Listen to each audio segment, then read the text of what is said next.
तो जी हाँ, welcome to all of you in chemistry by Saad Anwar. अभी के अभी जो हम टॉपिक डिस्कस करने वाले हैं ये रिएक्शंस ऑफ अल्काइंस है। हमने पहले भी रिएक्शंस ऑफ अल्काइन डिस्कस किए थे, वो एडिशन रिएक्शन था और वो हमारा लेक्चर नंबर 15 था। ये रिएक्शन ऑफ अल्काइन है, लेक्चर नंबर 16 है। इसमें हम अल्काइन के ऑक्सीडेशन रिएक्शन डिस्कस करेंगे और चैप्टर नंबर 8 चल रहा है।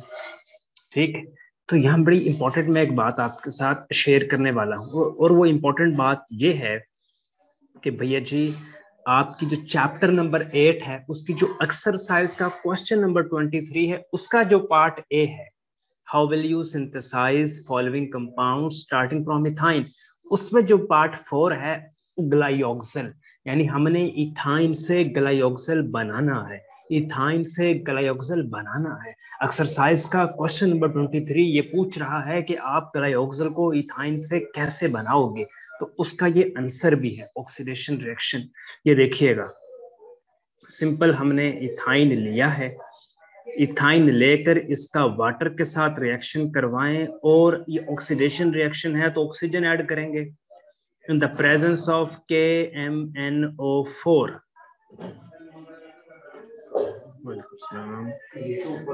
आसान, ये तो ले लो सामान नीचे से। तो ये इथाइन है,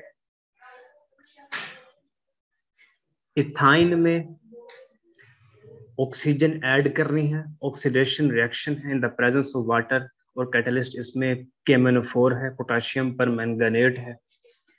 तो जो प्रोडक्ट बनेगा वो कुछ इस तरह से बनेगा कि अगर हम वाटर को देखें तो वाटर को हम ऐसे लिख सकते हैं HOH और फिर HOH एक दफा और, क्योंकि 2 वाटर के मॉलिक्यूल हैं।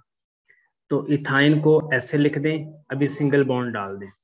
ठीक, एक OH आकर इस कार्बन के साथ अटैच कर दें और दूसरे वाला OH इस कार्बन के साथ अटैच कर दें।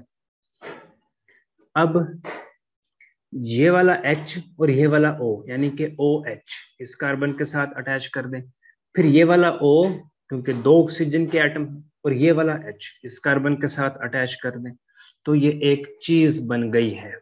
ठीक, इसमें से फिर वाटर मॉलिक्यूल रिमूव करें तो ग्लाइऑक्सल बनता है।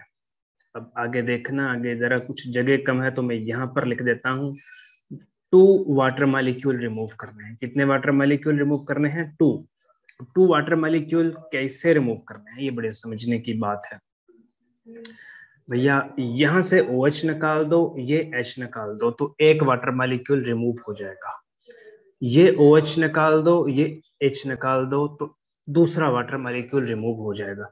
जो स्ट्रक्चर बचेगा वो कुछ ये बचेगा, double bond O CH double bond O, इसको कहते हैं ग्लाइऑक्सल। ये जो प्रोडक्ट बना है इसको कहते हैं ग्लाइऑक्सल। तो ये आपको पता चल गया। ग्लाइऑक्सल से आगे भी कुछ बनता है, लेकिन ये जो क्वेश्चन था कि इथाइन से ग्लाइऑक्सल कैसे बनाना है, तो वो इस प्रोसेस से आप बना सकते हैं। आगे चलते हैं।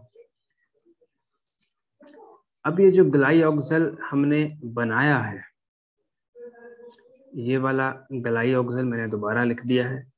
ये जो ग्लाइऑक्सल हमने बनाया है, इसकी अगर फर्दर ऑक्सीडेशन की जाए in the presence of KMnO4 potassium पर मैंगनेट, तो क्या होता है? दोबारा ऑक्सीडेशन करेंगे तो एक ऑक्सीजन आकर यहां पर अटैच हो जाएगी। देखो, पहले ऐसे लिख लो CH, बल्कि इसको ऐसे करके लिख लो ताकि प्रोडक्ट बनाने में बहुत आसानी हो। HCCH, ठीक, यहाँ पर डबल बॉन्ड O, यहाँ पर डबल बॉन्ड O। अब जो 2 ऑक्सीजन एटम है, एक यहाँ पर आकर अटैच कर दो, एक यहाँ पर आकर अटैच कर दो, प्रोडक्ट बन गया। और ये जो प्रोडक्ट बना है, इस प्रोडक्ट को कहते हैं ऑक्सैलिक एसिड, ऑक्सैलिक एसिड। तो इस तरह हमने ग्लाइऑक्सल से ऑक्सैलिक एसिड बनाया है। फिर कंबस्शन है। अगर आप बुक में देखो, अपनी टेक्स्ट बुक में, तो जो पार्ट 2 है अल्काइन के रिएक्शन में आप देखो तो पार्ट 2 में एक कंबस्शन है, वो बहुत सिंपल है, तो उसको मैं यहाँ पर स्किप कर देता हूँ। पॉलीमराइजेशन की तरफ चलते हैं। पार्ट सी पे देखो टेक्स्ट बुक का, तो पॉलीमराइजेशन लिखा हुआ है। पॉलीमराइजेशन को समझते हैं, यहाँ पर देखो स्क्रीन पे। पॉलीमराइजेशन छोटे छोटे मोनोमर मिलके एक बड़ा सा स्ट्रक्चर बना देते हैं, उसको बोलते हैं पॉलीमर। तो पॉलीमराइजेशन में पहला पार्ट है conversion of acetylene to divinyl acetylene. बहुत तवज्जो, conversion of acetylene to divinyl acetylene, conversion of acetylene to divinyl acetylene. मतलब हमने दो एसिटाइलिन लेनी है, एसिटाइलिन इथाइन को कहते हैं, हमने एज ए मोनोमर एसिटाइलिन ले ली, ये भी एसिटाइलिन है, ये भी एसिटाइलिन है, इथाइन को एसिटाइलिन कहते हैं। और Cu2Cl2 कपरस क्लोराइड और अमोनियम क्लोराइड की प्रेजेंस में ये रिएक्शन हुआ। अब होगा क्या कि दोनों एसिटाइलिन आपस में जुड़ जाएंगी, और ये कैसे जुड़ेंगी ये समझना है। अब ये कैसे जुड़ेंगे ये समझना है। ये वाला H यहां से हटेगा और इस कार्बन के पास चला जाएगा, जिससे इस कार्बन के पास एक H पहले से ही है, एक H और आ गया तो H2 हो जाएगा। अब ट्रिपल बॉन्ड की जगह डबल बॉन्ड आएगा, ठीक, CH, और इस कार्बन के दरमियान बॉन्ड बन जाएगा, बॉन्ड बन गया, और ये ट्रिपल बॉन्ड, बाकी सारा वैसे का वैसा ही रहेगा। तो ये प्रोडक्ट बन गया। अब इस प्रोडक्ट में जो इतना पार्ट है, इतना पार्ट, इसको कहते हैं विनाइल, इतने पार्ट को कहते हैं विनाइल, और इस पार्ट को कहते हैं, तो एसिटाइलिन है, एसिटाइलिन है, तो हम इसको कहेंगे प्रोडक्ट क्या बना है, विनाइल एसिटाइलिन, विनाइल एसिटाइलिन। और अगर हम इसको नंबरिंग करें, इसका आयुपैक नाम रखें, तो वो कुछ ऐसे होगा 1 2 3 4, मतलब कार्बन नंबर 1 पर डबल बॉन्ड, कार्बन नंबर 3 पर ट्रिपल बॉन्ड, तो हम कहेंगे 1 ब्यूटेन 3 वाइन, ये इसका नाम है, ठीक, आयुपैक नाम है। तो और एग्जांपल देखो, इसको मैं इरेज कर देता हूं, एक एग्जांपल पॉलीमराइजेशन की और देखो, आगे देखो कि ये जो विनाइल एसिटाइलिन बना है, ये विनाइल पार्ट है और ये एसिटाइलिन पार्ट है। ये जो विनाइल एसिटाइलिन बना है, इस विनाइल एसिटाइलिन को मजीद एसिटाइलिन के साथ इसका रिएक्शन कराएंगे, वही कपरस क्लोराइड और अमोनियम क्लोराइड की प्रेजेंस में। तो भैया बहुत तवज्जो करना, जो ये वाला H है ये यहाँ से निकलकर इस कार्बन के पास चला जाएगा, और बाकी सारा प्रोडक्ट मैं यहाँ पर लिख रहा हूँ, आगे जगह नहीं है बल्कि आगे ही लिखता हूँ ताकि आपको ज्यादा बेहतर समझ आए।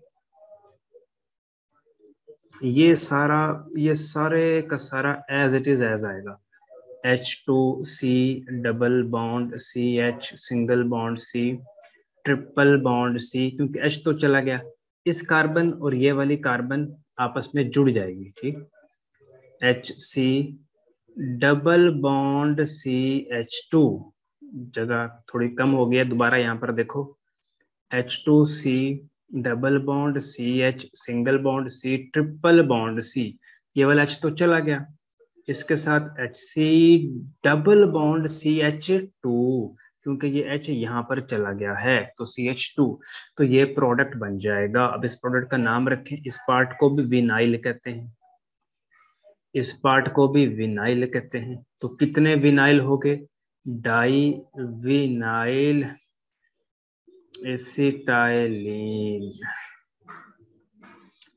डाई विनाइल एसिटाइलिन,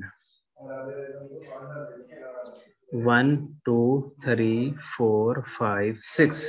तो कार्बन नंबर 1 पे डबल बॉन्ड है, कार्बन नंबर 5 पे डबल बॉन्ड है, तुम कहेंगे 1,5 हेक्सा, 1,5 हेक्सा एसिटाइलिन, नहीं सॉरी, इसमें एक मिस्टेक हो गई, दोबारा देखो, 1,5 हेक्सा हेक्सइन, 1,5 हेक्स डाइईन, क्योंकि 2 डबल बॉन्ड है ना, डाइईन, और तीसरे पे ट्रिपल बॉन्ड है, थरी वाइन। तो इस तरह इसका नाम रखा जाएगा। आगे एक अगला रिएक्शन देखते हैं। अब ये जो विनाइल एसिटाइलिन बना है, विनाइल एसिटाइलिन, इसको क्या कहना है? Vinyl acetylene. ये जो विनाइल एसिटाइलिन बना है, इसका कंसंट्रेटेड HCl के साथ रिएक्शन कराया जाए कपरस क्लोराइड और अमोनियम क्लोराइड की प्रेजेंस में, तो बहुत सिंपल कहानी होने वाली है। कैसे? ये Cl इस कार्बन के साथ आ जाएगा और ये H इस कार्बन के पास चला जाएगा, बाकी सारा वैसे का वैसे ही लगा रहेगा। ठीक। H2C double bond CH single bond, C इधर Cl लग जाएगा, डबल बॉन्ड CH2, ये प्रोडक्ट बन जाएगा। अब ये प्रोडक्ट जो बना है इसे कहते हैं क्लोरोप्रीन। फिर क्लोरोप्रीन की हम करते हैं पॉलीमेराइजेशन, तो उससे बनता है नियोप्रीन, जो कि सिंथेटिक रबर होता है, तो ये भी आप नोट कर लो, फिर मैं इसे इरेज कर देता हूं। फिर एक बड़ी इंपॉर्टेंट चीज आ रही है, पहले वो इंपॉर्टेंट चीज लिख दें, आपकी एक्सरसाइज के क्वेश्चन का आंसर आ रहा है, और वो ये है conversion of acetylene to benzene. ये आप नोट कर लो कि आपकी एक्सरसाइज का क्वेश्चन नंबर 23 का पार्ट ए का ये आंसर है, conversion of acetylene to benzene. इसमें 3 एसिटाइलिन, अब एसिटाइलिन को जरा ऐसे करके ना स्टाइल मार के जरा लिखना है। ये एक एसिटाइलिन हो गया, और ये दूसरे वाला एसिटाइलिन हो गया, और ये तीसरे वाला एसिटाइलिन हो गया। अब ये तीनों एसिटाइलिन हमने लिख लिए। अब होगा ये कि ये वाला बॉन्ड ये वाला जो बॉन्ड है ना, ये इस कार्बन के साथ आकर अटैच हो जाएगा, और ये वाला एक बॉन्ड इस कार्बन के साथ आकर अटैच हो जाएगा, और एक ये वाला बॉन्ड इस कार्बन के साथ आकर अटैच हो जाएगा। 300 डिग्री टेम्परेचर है, कॉपर ट्यूब में से ये काम होगा। यूं समझो कि एसिटाइलिन को कॉपर ट्यूब में से गुजारा जाएगा और बेंजीन बन जाएगी। कैसे बनेगी? इसको जरा मैं मिटाकर आपको और तरीके से एक्सप्लेन करने की कोशिश करता हूं। कार्बन डबल बॉन्ड कार्बन, अब इस कार्बन और इस कार्बन के साथ एक सिंगल बॉन्ड बन जाएगा, यहाँ डबल बॉन्ड रह जाएगा, यहाँ फिर सिंगल बॉन्ड इस कार्बन और इस कार्बन के साथ एक सिंगल बॉन्ड बन जाएगा, इस कार्बन और इस कार्बन के दरमियान एक सिंगल बॉन्ड बन जाएगा, और यहाँ पर तो डबल बॉन्ड है, और यहाँ पर HH वैसे के वैसे ही हम लगा देंगे। तो इस स्ट्रक्चर को हम बोलते हैं बेंजीन, और ऐसे करके लिख देते हैं। बेंजीन वाला चैप्टर पढ़ेंगे तो बहुत अच्छे से क्लियर होगा। बेंजीन। तो इस रिएक्शन को मैं यहीं पर एंड करता हूँ, इस टॉपिक को। तो आपने क्वेश्चन अपने करने हैं, फीडबैक कमेंट जरूर देना है।